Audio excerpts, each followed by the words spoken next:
We've had a lot of talk already today about baselines, which is pretty great for me, so thanks Ted for kicking that off, because this is where I'm coming in. And Ian's kind of set the scene for me really beautifully, so thanks Ian too, because we've just heard how tidal prism influences the distribution of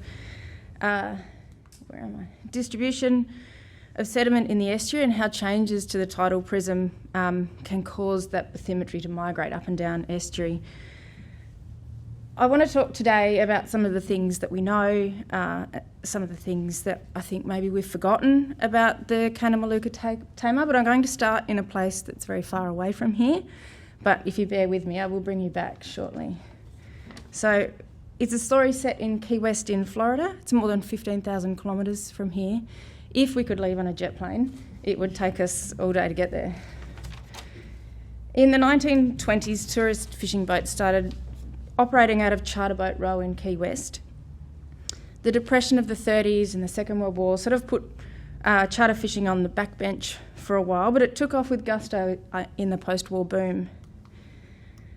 And they installed hanging boards for people to pose with their catch. They still leave from the same marina in Charter Boat Row. People still pose with their fish in front of the same hanging board. That hasn't changed.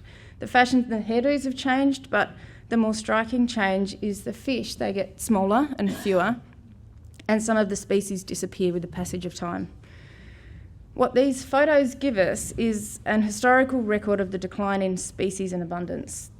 In the 1950s, people caught Goliath groper and sharks. In the 70s, they landed a few groper but more jack. And then in the 1980s, they catch mainly snapper, which once weren't deemed worthy of a photo at all, but now people were pleased to have a photo with a good-sized snapper. But why am I telling you about fish in Florida? It's a long way from here. It's a great illustration of using primary sources to demonstrate a concept called ecological amnesia, or environmental generational amnesia. So each generation perceives the environment into which they're born, no matter how developed or urbanised or polluted or beautiful, as the norm. What each generation comes to think of as normal is relative based on what it's exposed to, and that's the shifting baseline.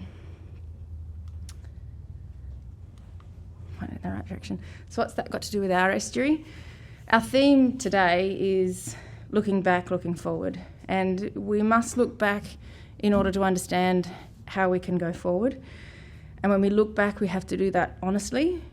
When we look at a photo of ships floating at the wharves along the North Esk River from 1808 or from 1903, we have to remember that there are photos of ships sitting on the intertidal flats at low tides, even during times of dredging. There aren't as many of these photos. As Marion pointed out, people didn't tend to take quite as many photos when the tide was out. It didn't look as nice, I guess. But there are a few, and it's important to bear this in mind when we're thinking about a way forward for the estuary. Even during times of dredging, mariners, including those with commercial interests, still had to wait for the tides. Another change for our community is the way in which we use our foreshore. There's often reference to the swimming beach at Royal Park, created for the enjoyment of the locals. So the Examiner in 1928 told us that the provision of a small beach on the Royal Park foreshore has proved extremely popular, and the delightful resort is visited each day by large numbers of children. Sand was purchased, groins were constructed to shelter the beach from the waves that would wash away the sand. But again, every time we see a photo of people enjoying the beach and waiting at Royal Park, or read a glowing article in the Examiner, we should remember the newspaper articles and photos showing the mess from the Margaret Street sewer. The photo from 1950, which is 4 years before Trevelyan Dam was commissioned, shows us the eyesore of the beach being polluted by effluent at low tide. The article from 1930 describes in some detail the unsanitary conditions. The conditions prevailing on the Royal Park foreshore are again deplorable. If the discharge of sewage cannot be effectively controlled, the corporation should see that the beach is kept reasonably clean. At present, a volunteer band of yachtsmen is performing this most disagreeable service. So I don't know if the yachties in the room would like to get out their rakes and clean the beach of the discharge before you could use it, but we don't see that today.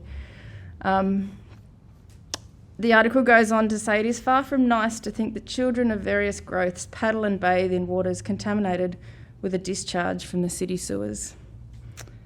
The Royal Park beach was beside an open sewer and it didn't have any of the controls that we've got in place now. The Henley Regatta was held on a site now occupied by the Grammar rowing sheds. As dredging deepened the water in the upper reaches, the possibility of sailing in what we now call the yacht basin became more attractive. And so in 1925, the regatta was moved to its current location and that became our new normal. There's not any living memory now of the original home of the regatta.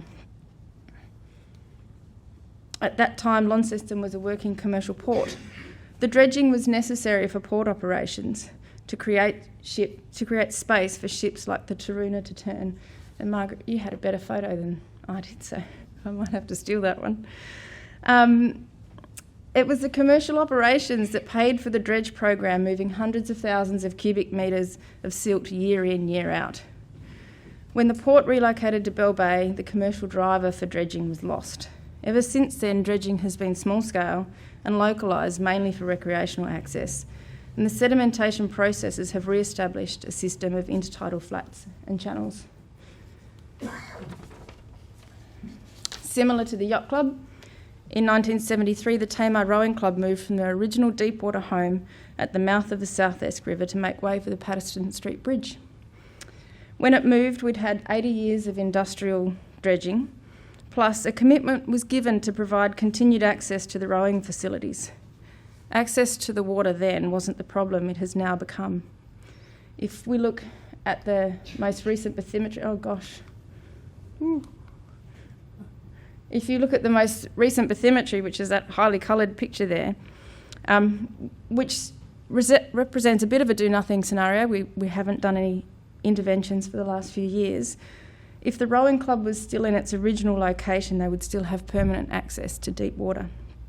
And so now, as the estuary has changed shape, we have marinas and pontoons stranded at low tide, with the people who like to mess about in boats left feeling frustrated as they look out over what they remember as what was once a deeper port. But dredging has changed too, and it's important that we understand what this looks like now. This is what estuary dredge spoil looks like when it's pumped into the silt ponds for dewater. When we dredge our estuary, we're removing the sediment from the system and it has to go somewhere. It's about 15% silt, 85% water. And it's superfine sediment, so it doesn't settle out like sands and gravels do. So we can't send it somewhere like Bass Strait. Even if we could get it there, it's inappropriate to send that sort of material to the Bass Strait. It's quite different stuff. Before we understood how the tidal prism operated in this estuary, we used the low-lying swamps and wetlands for the dredge spoil. But now we know that filling these areas has only made the sediment issues worse for areas like Seaport Marina and can result in more visible mudflats at low tide, not less. We have very limited space within a sensible distance from the dredging sites to put the dredge spoil.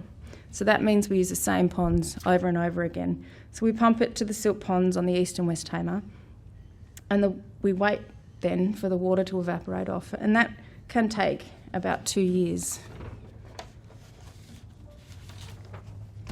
In order to use these ponds again, though, we have to be careful about how we handle these sediments. This is what they look like if they get exposed to air, and I don't know if the orange comes out quite so well in this bright room as in the original photo, but the sediments in our upper estuary are naturally acid sulphate forming, and they contain elevated concentrations of metals.